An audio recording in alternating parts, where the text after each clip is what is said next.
नागिन बनी सौतन। एक बड़े शहर में अमित अपनी माँ निर्मला और पत्नी खुशबू के साथ रहता है। अमित पढ़ा लिखा और मॉडर्न है। वो उसकी माँ भी मॉडर्न है, जबकि खुशबू गांव की लड़की है जिसको शहर के रहन सहन का कोई अंदाजा नहीं है। एक दिन अमित बाहर से एक लड़की के साथ आता है। दोनों के गले में फूल मालाएं पड़ी हुई हैं। अमित, ये लड़की कौन है और तुम दोनों ने ऐसे कपड़े क्यों पहने हुए हैं? अरे माँ, आप भी बेवजह परेशान हो रही हो और अनजान बन रही हो। क्या आपको पता नहीं है कि शादी के कपड़े हैं और मैंने शादी कर ली है। क्या? हाँ माँ, ये है मेरी नई मॉडर्न पत्नी शिवांगी। तभी अंदर से खुशबू आ जाती है। हे राम, ये क्या अनर्थ कर दिया आपने। अब मैं कहाँ जाऊंगी, मैं कैसे रहूंगी?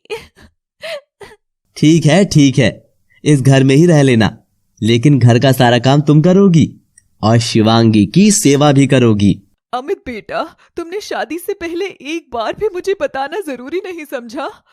माँ, आप ही तो हर रोज कहती थी कि अमित किसी मॉडर्न लड़की से शादी कर ले। वैसे भी हम इस गवाह से तंग आ चुके थे माँ। खुशबू, आज तुम तैयार हो जाना, हम बाहर पिज्जा खाने चलेंगे। पिज्जा? ये क्या होता है? अरे, जब खाएंगे जब देख लेना।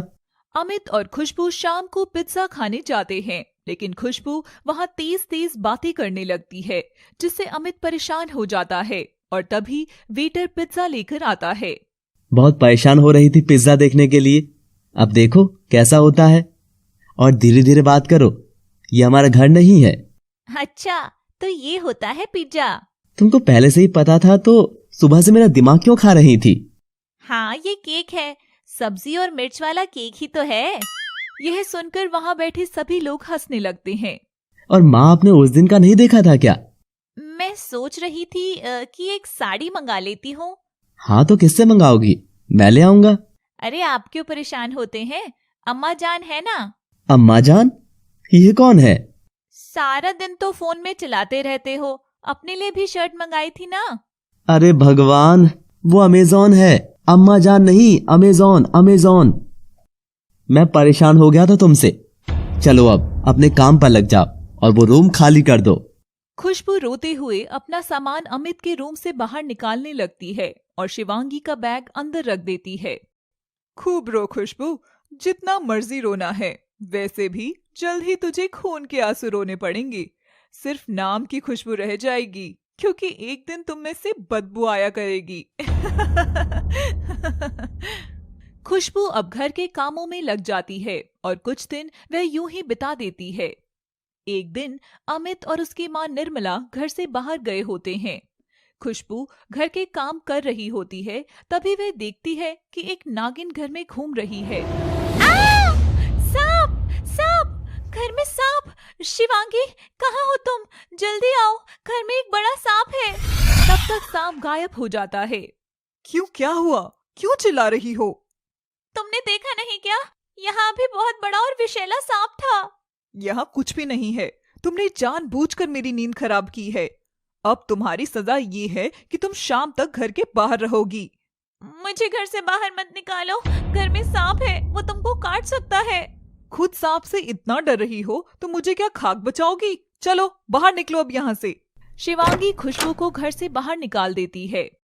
मैं अब आराम से इस घर में स्वतंत्र होकर घूम सकती हूँ। कोई नहीं है अब मुझे यहाँ रोकने वाला। जो मन होगा अब मैं वही करूंगी।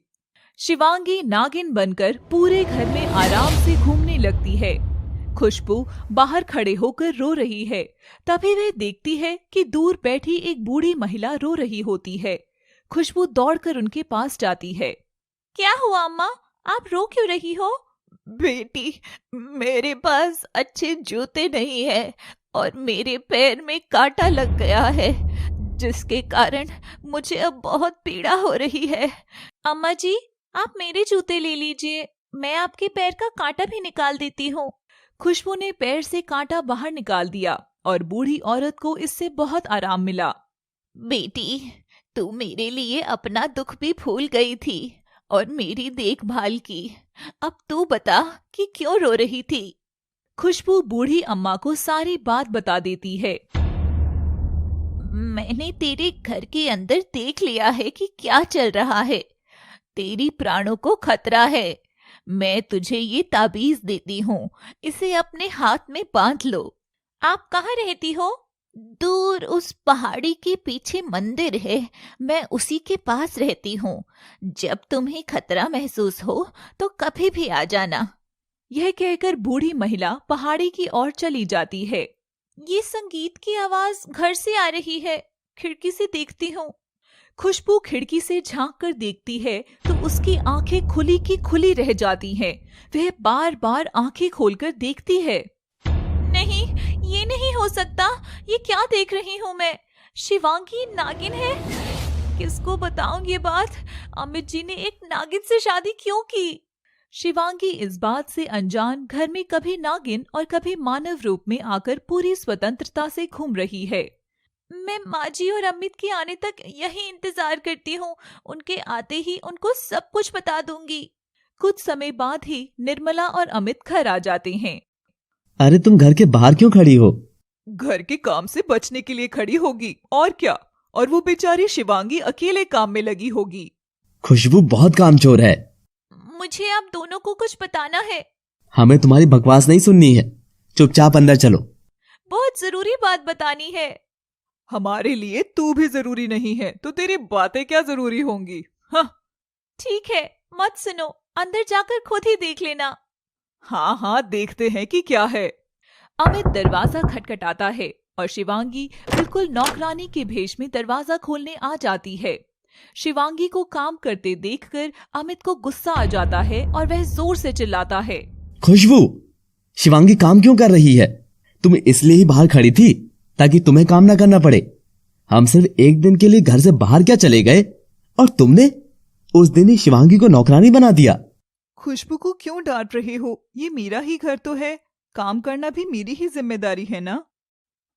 मैंने सारा काम खत्म कर दिया था। अच्छा, तो फिर शिवांगी पागल हो गई है क्या?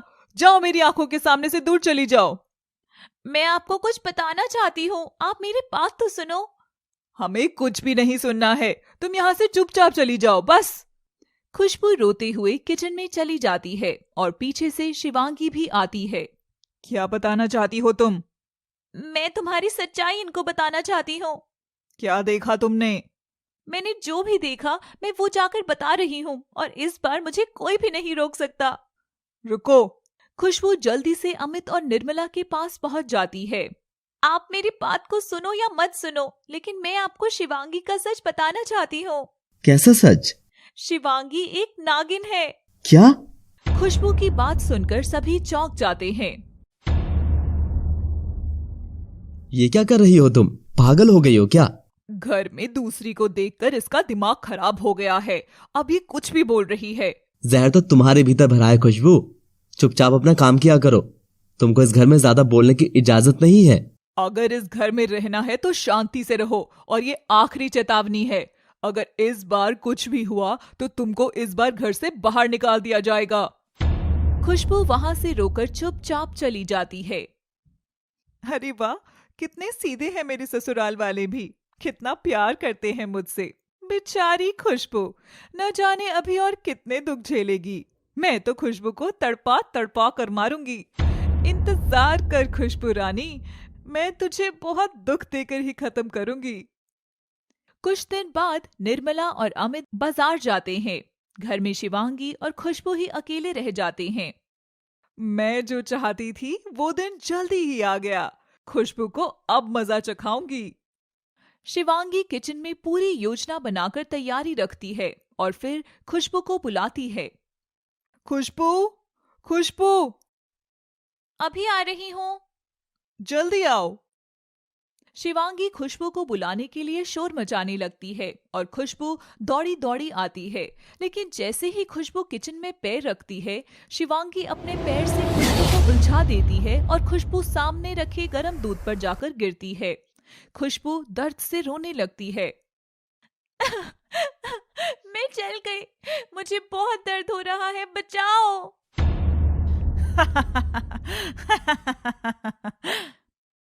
मुझे बहुत दर्द हो रहा है। बहुत विश्वास के साथ गई थी ना अमित को बताने कि शिवांगी नागिन है, लेकिन क्या मिला, गवार। मुझे घर में ही कोई दवाई लगा दो या डॉक्टर के पास ले चलो। तुम मुझसे ऐसी उम्मीद कैसे कर सकती हो कि जख्म देकर मैं ही तुम्हें मरहम लगाऊंगी? खुशबू रोने लगती है और शिवांगी नागिन बन जाती है। खुशबू शिवांगी का विराट नागिन रूप देखकर डर जाती है। मुझे कुछ मत करना, मुझे कुछ मत करना, मुझे माफ कर दो, मुझे जाने दो, मैं इस घर से ही चली जाती हूँ, मुझे जाने दो। नागिन खुशबू को डसने के लिए उसकी ओर आगे बढ़ती है, लेकिन जैसे ही उस पर वार करती है, खुशबू के शरीर से एक आग निकलती है और नागिन को जलाने की कोशिश करती है। नागिन वापस पीछे हट जाती है और मानव रूप में आ जाती है। हाँ, तेरे पास भी जरूर कोई शक्ति है और तू भोली बनकर यहाँ बैठी हुई है। तभी खुशबू को उसके हाथ में बंधा हुआ ताबीज याद आता है जो एक बुढ़िया ने दिया था। अच्छा, तो ये सब इस ताबीज का कमाल है। फिर खुशबू शिवांगी की ओर बढ़ती है, लेकिन शिवांगी डरकर पीछे हटती है और गिर जाती है, जिससे शिवांगी को भी चोट लग जाती है। तभी निर्मला और अमित बाजार से वापस आ जाते हैं और शिवांगी की हालत देखकर आग बबूला हो जाते हैं। खुशबू, तुम्हारी इतनी हिम्मत कि तुमने शिवांगी को मारा? मैंने किसी को नहीं मारा। अभी झूठ बोल रही हो। मैं सच बोल रही हूँ, मेरा विश्वास करो। अमित, अब तू इसकी कोई बात मत सुन और इसे अभी घर से बाहर निकाल दे। मैं इसे अब 1 मिनट भी यहाँ बर्दाश्त नहीं कर सकती हूँ। दूर कर दे इसे मेरी आंखों के सामने से। मैंने सच में ही कुछ नहीं किया है। मुझे तो पहले दिन ही पता चल गया था कि तू शिवांगी को मारना चाहती है, लेकिन मैंने फिर भी तुझे इस घर में रहने दिया। शिवांगी नागिन है। अगर एक शब्द भी कुछ बोला तो कुछ भी हो सकता है। अमित खुशबू को घर से बाहर निकाल देता है और शिवांगी को डॉक्टर के पास ले जाता है। खुशबू घर के बाहर खड़ी होकर रो रही है। तभी उसको ताबीज वाली बुढ़िया की याद आती है। मैं कहाँ जाऊँ अब? मेरी बात का कोई विश्वास क्यों नहीं करता है? वो बुढ़िया मिली थी जो। मैं तुमको ये ताबीज दे रही हूँ जो तुम्हारी रक्षा करेगा। आप कहाँ रहती हो? मैं वहाँ उस पहाड़ी के पीछे मंदिर के पास रहती हूँ। जब भी तुम्हें मेरी जरूरत हो मेरे पास आ जाना। हाँ, अब मुझे उस बुढ़िया औरत के पास ही जाना होगा, और वैसे भी उनकी ताबीज ने ही मुझे उस दुष्ट नागिन से बचाया है। खुशबू पहाड़ी पार करके बूढ़ी औरत के पास पहुंच जाती है। आओ, आओ बेटी, मुझे घर से बाहर निकाल दिया है। मैं तो सब कुछ पहले से ही जानती थी। मुझे भी सच जानना है, कौन है वो नागिन और वह मेरे पीछे क्यों पड़ी है? ये बात तो वह नागिन ही तुम्हें बताएगी, क्योंकि तुम्हें अभी अपने प्राण बचाने हैं। मैं तो अब आपकी शरण में आ गई हूँ, अब मेरा कोई कुछ नहीं बिगाड़ सकता। लेकिन तुम यहाँ ज्यादा समय तक नहीं रह पाओगी, तुम्हें वापस उसी घर में जाना होगा। वो लोग मुझे निकाल चुके हैं, फिर कैसे जाऊंगी? तुमसे किसने कहा कि खुशबू बनकर ही वापस जाओ? अब तुम मेरे कहे अनुसार ही चलना। दूसरी तरफ अमित शिवांगी को डॉक्टर के पास से घर ले आता है और बाहर से खाना ऑर्डर कर देता है। तभी उसे ध्यान आता है कि वह अपना पर्स डॉक्टर के यहाँ ही भूल आया है। अरे, मैं तो अपना पर्स शायद डॉक्टर के यहाँ भूल आया हूँ, अभी लेने जाता हूँ। अमित डॉक्टर के पास जाता है और उसे वहाँ वो पर्स मिल जाता है। अमित पर्स लेकर वापस घर आ रहा होता है कि रास्ते में उसकी कार के नीचे एक बिल्ली आ जाती है और घायल हो जाती है।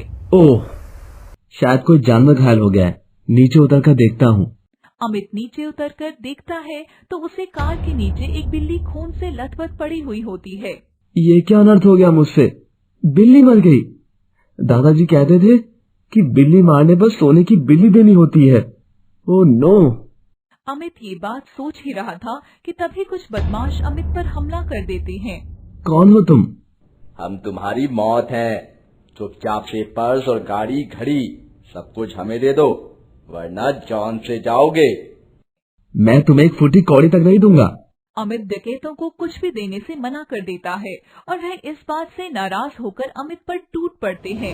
अमित और डकैत कुछ समय तक लड़ाई करते हैं। फिर एक आदमी अमित को मारने के लिए पीछे से आता है।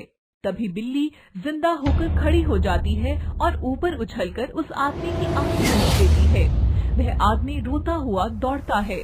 तभी पुलिस की गाड़ी की आवाज आती है और सारे डकैत वहां से भाग जाते हैं। मैं अनजाने में तेरी जान ले लेता, लेकिन तूने आज मेरी जिंदगी बचा दी। तू मेरे साथ चल, मैं तुझे अपने घर रखूंगा और इलाज कराऊंगा।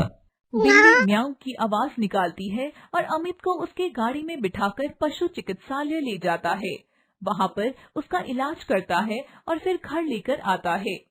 अमित दरवाजा खटखटाता है और निर्मला दरवाजा खोलने आती है। हाथ में घायल बिल्ली को देखकर वह परेशान हो जाती है। अमित, ये क्या हुआ और ये घायल बिल्ली तूने गोद में क्यों उठाई है? अमित निर्मला को सारी बात बताता है। माँ, इसने मेरी जान बचाई है और अब से ये इस घर में ही रहेगी। हाँ अमित, मैं इसे बहुत प्यार से रखूंगी। तभी अंदर से शिवांगी आ जाती है और अमित बिल्ली को शिवांगी के हाथ में दे देता है। लेकिन जैसे ही शिवांगी बिल्ली की आंखों में देखती है, उसकी डर की वजह से चीख निकल जाती है। क्या हुआ? तुम चीख क्यों रही हो? क्या हुआ शिवांगी? मुझे बिल्ली से डर लगता है। ओहो शिवांगी, तुम तो इस बिल्ली से फालतू में ही डर रही हो, और ये कोई आवारा बिल्ली नहीं है। मैं इससे बहुत प्यार करता हूँ। आज इसने मेरी जान बचाई है। ये बिल्ली मेरी दुश्मन है। अब अमित को ये सच्चाई कैसे बताऊं कि मुझे बिल्ली से डर लगता है? शिवांगी, तुम्हारा ध्यान कहाँ है? क्या हुआ? कुछ नहीं, ऐसे ही सोच रही थी। अब तो उस गवाह खुशबू को भी यहाँ से निकाल दिया है। तुम खुश रहा करो। मुझे लगता है कि तुम कुछ परेशान हो। तुम जाकर आराम करो। तब तक मैं इस बिल्ली को दवाई लगाता हूँ और इसका प्यारा सा कोई नाम रखता हूँ। इसका नाम खुशबू ठीक रहेगा।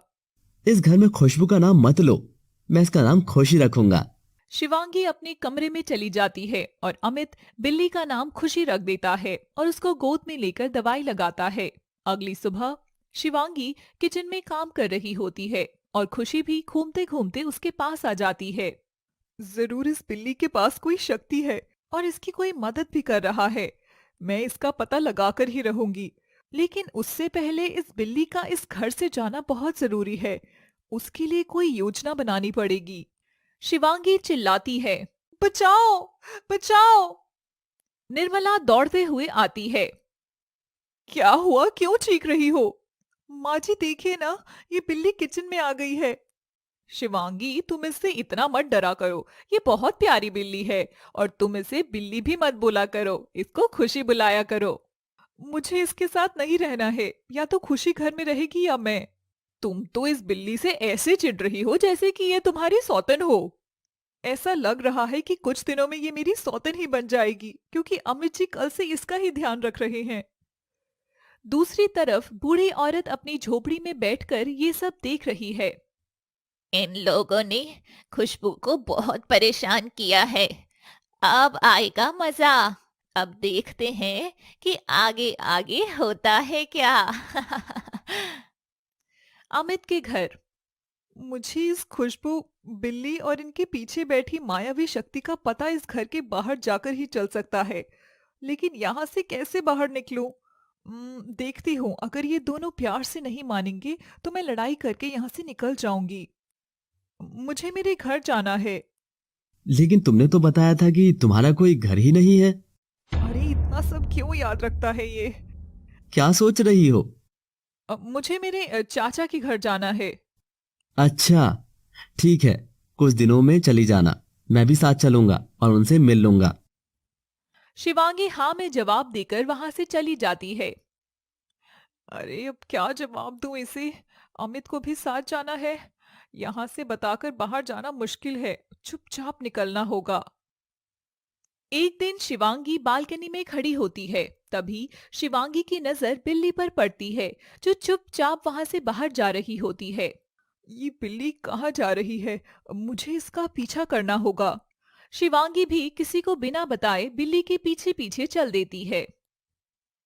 आजा नागिन, तू मेरे पीछे पीछे आजा। वैसे भी मुझे तेरा ही इंतजार था। मैं कब से चाहती थी कि तू घर से बाहर निकले।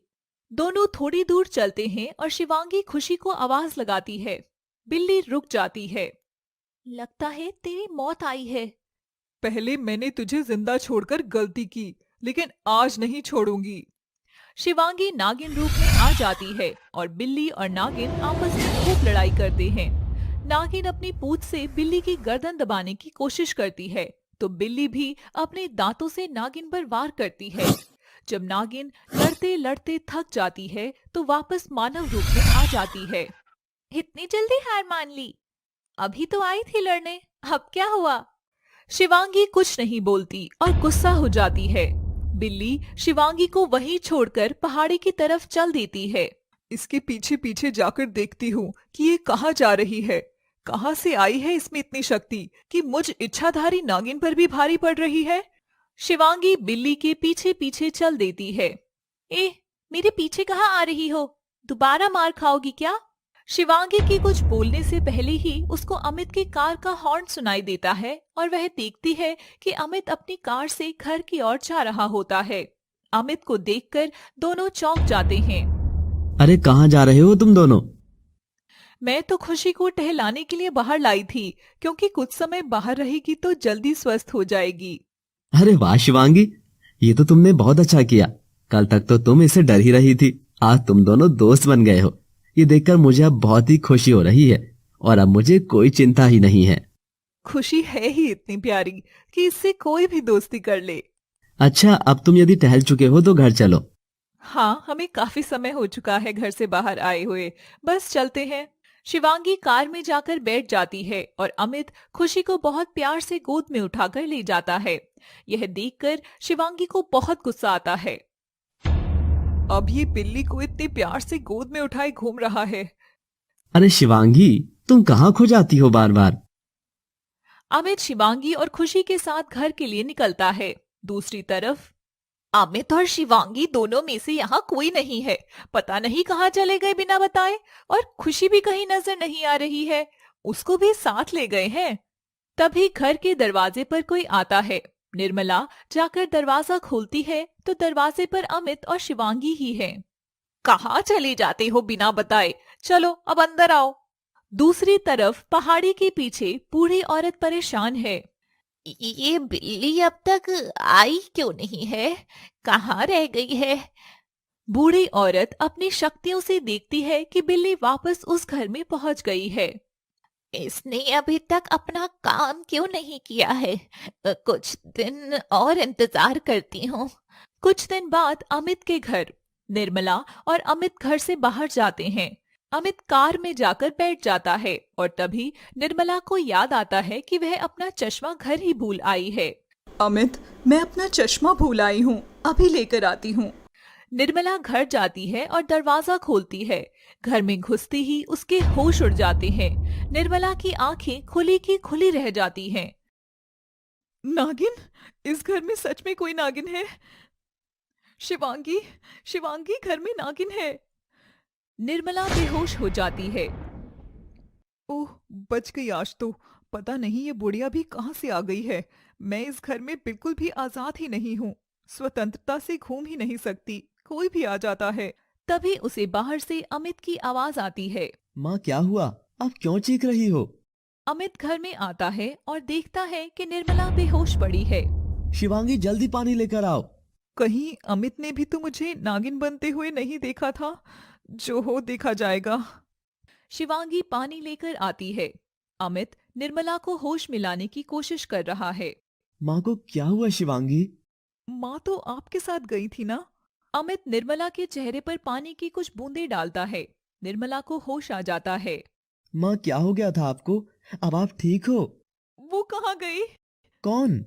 बुढ़िया को मुझ पर शक तो नहीं हो गया है? यहाँ एक बहुत बड़ा सांप था। माँ कैसी बातें कर रही हो? यहाँ तो कुछ भी नहीं था। मैं भी तो यही थी, मुझे तो कुछ दिखाई नहीं दिया। मेरा विश्वास करो, मैंने यहाँ सांप को देखा था। माँ लगता है आप भी अब खुशबू की तरह पागल हो गई हो। पहले इतनी मॉडर्न थी कि ऐसी बातें दिमाग में लाती भी नहीं थी, लेकिन पता नहीं आजकल क्या हो गया है आपको। बेटा मेरा विश्वास करो, यहाँ सच में ही सांप था। बिल्ली भी वहीं बैठकर सब सुन रही थी। दूसरी तरफ इस शिवांगी का सच किसी के सामने क्यों नहीं आ रहा है? ये शिवांगी और बिल्ली दोनों में से किसी ने भी अभी तक अपना काम नहीं किया। मुझे कुछ तो करना होगा। बिल्ली का इंतजार करती हूँ। बूढ़ी औरत वापस अपनी कुटिया में जाकर बैठ जाती है और मंत्रों का उच्चारण करते हुए पूजा पर बैठ जाती है। अमित के घर। माँ, हम तीनों बाहर चलते हैं, घर में आप परेशान हो जाओगी। अमित, बाहर जाने का मेरा बिल्कुल भी मन नहीं है। मैं नहीं जाऊंगी, आप दोनों जाओ। घर में सांप है, थोड़ी देर में वो निकलकर चला जाएगा, इसलिए तब तक हम बाहर चलते हैं। नहीं, ऐसा कुछ नहीं है, मैं घर से बाहर नहीं जाऊंगी। अमित, ऐसा करते हैं कि सपेरे को बुला लेते हैं और वह उसको पकड़कर ले जाएगा। ये बुढ़िया भी मेरे पीछे पड़ गई है, इसका कुछ तो करना होगा, लेकिन अभी पहले सपेरे से बचना होगा। यहाँ कुछ नहीं है, कोई सांप नहीं है। पता नहीं माँ को क्या हो गया है, इनको कोई वहम हुआ होगा। मैं भी यही बात बोल रहा हूँ कि माँ को कोई परछाई दिखी होगी और उसी से इतना डर गई है। चलो हम बाहर चलते हैं, माँ का मन भी अच्छा हो जाएगा। ठीक है, मंदिर चलते हैं। मेरा मन मंदिर जाकर ही अच्छा हो सकता है। मैं मंदिर में तो नहीं जा सकती, लेकिन अब इसको मंदिर जाना है, अब जाना ही होगा। खुशी को भी साथ लेकर चलते हैं, वो अकेली यहाँ क्या करेगी। अमित, शिवांगी और निर्मला तीनों खुशी को लेकर मंदिर जाते हैं। दूसरी तरफ अब मेरे सब्र का बांध टूटता जा रहा है। मुझे कुछ तो करना ही होगा। बूढ़ी औरत नए षड्यंत्र रचती है। मंदिर में अमित, निर्मला, शिवांगी और खुशी मंदिर के अंदर जाने लगते हैं। रुकिए, क्या हुआ पंडित जी? तुम मंदिर के अंदर नहीं आ सकते हो। हमसे ऐसी क्या गलती हो गई है? तुम मंदिर के अंदर नहीं आ सकते हो क्योंकि तुम्हारे साथ बिल्ली है और जानवर मंदिर को अपवित्र कर सकते हैं। मैं खुशी के साथ बाहर बैठ जाती हूँ। नहीं बेटा, तुम पूजा करो, मैं खुशी के साथ बाहर चली जाती हूँ। शिवांगी जिद करती है और निर्मला उसकी बात मान जाती है। अमित खुशी और शिवांगी को बाहर छोड़कर आ जाता है और दोनों मंदिर में चले जाते हैं।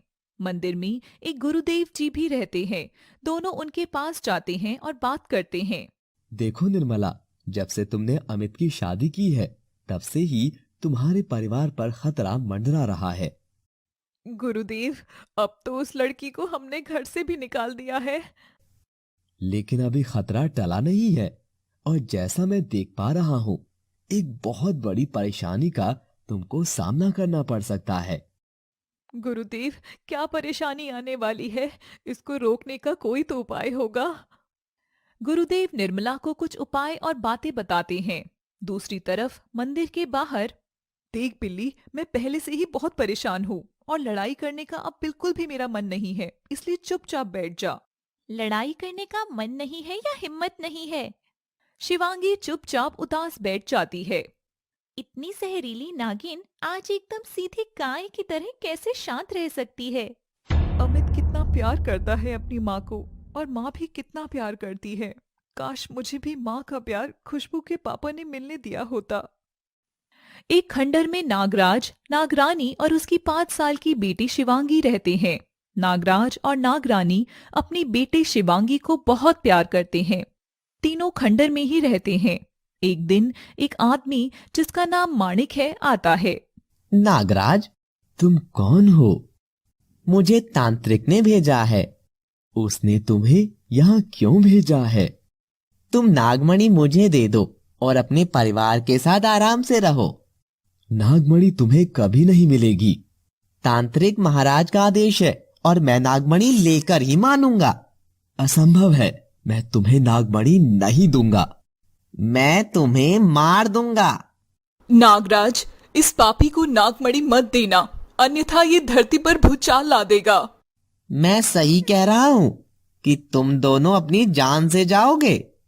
नागरानी शिवांगी के पास चली जाती है और माणिक बंदूक से गोली चला देता है जो नागराज के सीने में जा लगती है।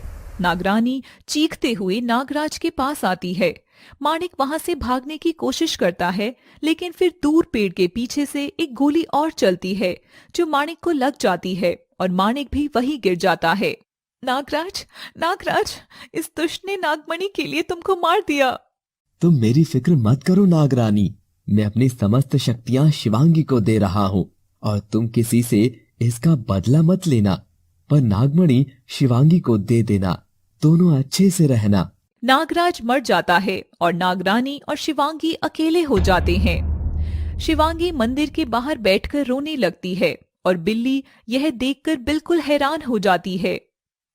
पापा तो मार ही दिए, लेकिन इन लोगों ने मम्मी को भी।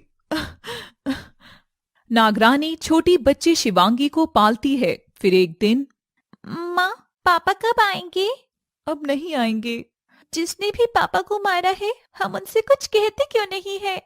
जिसने नागराज की हत्या की वो भी मारा जा चुका है और अब उसके भी बच्चे अनाथ घूम रहे हैं। तभी दूर से एक बार फिर गोली चलती है और वह नागरानी को लगती है। माँ! शिवांगी की रोते रोते आंखें लाल हो चुकी हैं और उसको बहुत गुस्सा आ जाता है। बिल्ली भी यह देखकर कांप जाती है। शिवांगी गुस्से में सब कुछ भूल जाती है और नागिन बन जाती है और वह बिल्ली से लड़ाई करने लगती है। दोनों लड़ ही रहे होते हैं कि तभी बूढ़ी औरत भी बिल्ली को खोजते हुए मंदिर के बाहर पहुंच जाती है और अमित व निर्मला भी पूजा करके मंदिर के बाहर आ जाते हैं।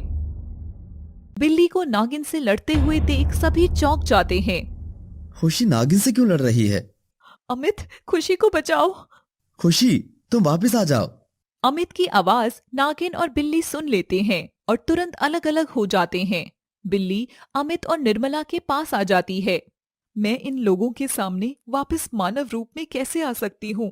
ये लोग मुझे पहचान लेंगे। शिवांगी और खुशी एक साथ ही थे। शिवांगी खुशी को अकेले छोड़कर कहाँ चली गई? ये दोनों मेरे लिए परेशान हो रही हैं, लेकिन मैं अब कर भी क्या सकती हूँ? बूढ़ी औरत नागिन के पास आ जाती है। अरे, मेरी ये नागिन भी बार बार घर से भाग जाती है। मैं इसे हमेशा पकड़ कर लाती हूँ। ये नागिन आपकी है? हाँ, ये नागिन मेरी पालतू है। आप इसे ऐसे बाहर मत छोड़ा करो, किसी को नुकसान भी तो पहुंचा सकती है। अगर अभी मेरी खुशी को कुछ हो जाता तो क्या होता? तुम्हारी खुशी भी मेरी पालतू बिल्ली है, जो कुछ दिन पहले घर से बाहर आ गई थी और फिर वापस नहीं गई। क्या? खुशी सिर्फ मेरी है? इसने मेरी जान बचाई है और इसे मैं कहीं नहीं जाने दूंगा। नागिन और बिल्ली इसलिए ही तो आपस में लड़ रहे थे, क्योंकि वो एक दूसरे को आपस में जानते हैं। अब ये नई आफत कौन है और मुझे कैसे जानती है? मैं तो इसे नहीं जानती। इसके साथ जाकर देखती हूँ, तभी सच्चाई मुझे मालूम चलेगी। क्या पता इसने ही बिल्ली को यहाँ भेजा हो। अमित, खुशी को उन्हें दे दो। इस पर हमारा कोई हक नहीं है, बल्कि हमें तो इसका एहसान मानना चाहिए, क्योंकि अगर खुशी नहीं होती तो तुम्हारा क्या होता? अमित बूढ़ी औरत को खुशी दे देता है और वह नागिन और बिल्ली को लेकर चली जाती है। शिवांगी कहाँ है? पता नहीं कहाँ गई और अब तक वापस नहीं आई है। कहाँ खोजे अब इसे? तभी मंदिर वाले गुरुदेव बाहर आते हैं। खोजना कहाँ है? वो तो तुम्हारे सामने ही थी। गुरुदेव, हम शिवांगी की बात कर रहे हैं। वो तो यहाँ नहीं थी। शिवांगी तुम्हारे साथ ही थी, परंतु तुम उसको पहचान नहीं पाए क्योंकि शिवांगी एक नागिन है। नहीं नहीं गुरुदेव, ऐसा नहीं हो सकता। गुरुदेव, शिवांगी एक सामान्य लड़की है और वो कुछ देर में ही वापस आ जाएगी। शिवांगी अब कैद हो चुकी है और वो अब कभी वापस नहीं आएगी। नहीं नहीं गुरुदेव, मेरी शिवांगी नागिन नहीं हो सकती।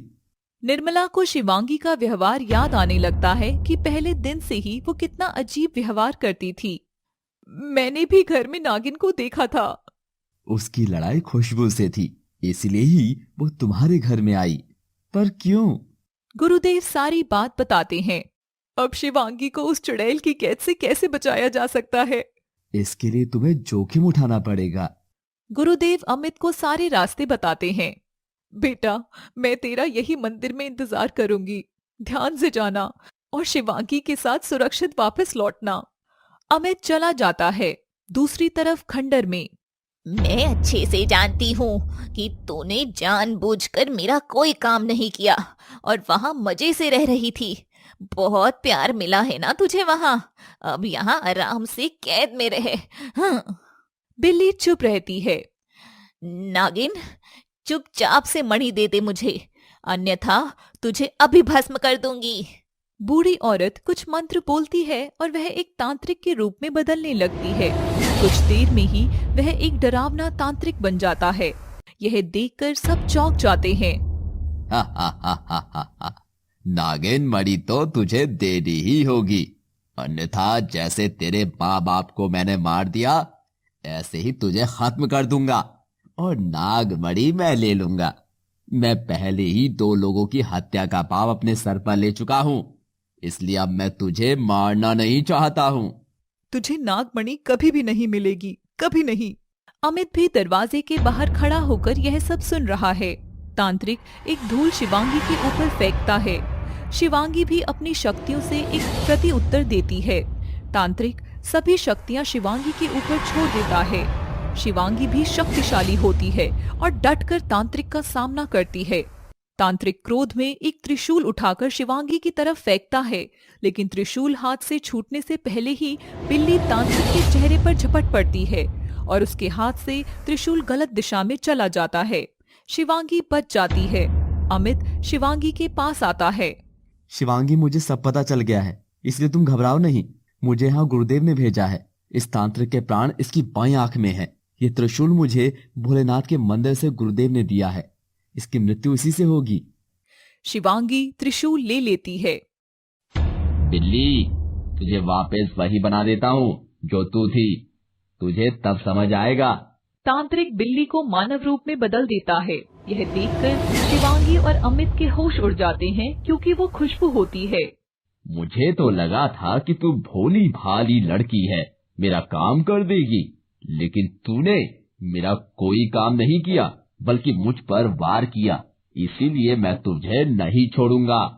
तांत्रिक दूसरा त्रिशूल लेकर खुशबू को मारने की कोशिश करता है कि तभी शिवांगी अपना त्रिशूल तांत्रिक की बाईं आंख में मारती है और तांत्रिक वहीं गिर पड़ता है और कुछ देर में तड़प तड़प कर मर जाता है। मुझे माफ कर दो शिवांगी, मैं गलतफहमी की वजह से तुम्हें अपनी दुश्मन समझ बैठी थी। अमित, तुम भी मुझे माफ कर दो।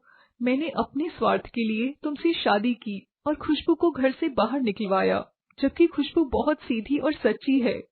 शिवांगी, तुम ऐसे परेशान होना बंद करो और अब मंदिर पर चलो। गुरुदेव और माँ तुम्हारा इंतजार कर रहे हैं। अमित और शिवांगी चल देते हैं, लेकिन खुशबू खड़ी रह जाती है। खुशबू, तुम वहाँ क्यों खड़ी हो? क्या तुम मुझसे अब तक नाराज हो? तुम भी चलो, माँ तुम्हारा भी इंतजार कर रही है। अमित, शिवांगी और खुशबू तीनों मंदिर पहुँचते हैं। शिवांगी, आज तुमने पापी को नष्ट करके बहुत पुण्य का काम किया है। गुरुदेव, मैं अब अपने दादा दादी के पास नागलोक जाना चाहती हूँ। गुरुदेव शिवांगी को इजाजत दे देते हैं और वह सभी को प्रणाम करके नागलोक चली जाती है। अमित निर्मला को सारी बात बताता है। खुशबू, इस समाज को देखकर मैं भी बिल्कुल पागल हो गई थी और पढ़ी लिखी मॉडर्न बहू के लिए मैंने तुम्हें घर से निकाल दिया था। उसके लिए तुम मुझे माफ कर दो। खुशबू मुस्कुराती है और तीनों मिलकर वापस अपने घर आ जाते हैं और खुशी से रह रहे हैं। ऐसी इंटरेस्टिंग स्टोरी देखने के लिए सब्सक्राइब करें हमारा चैनल लव सिटी और हाँ, बेल आइकॉन को दबाना ना भूलें ताकि हमारी कोई भी स्टोरी आपसे मिस ना हो जाए।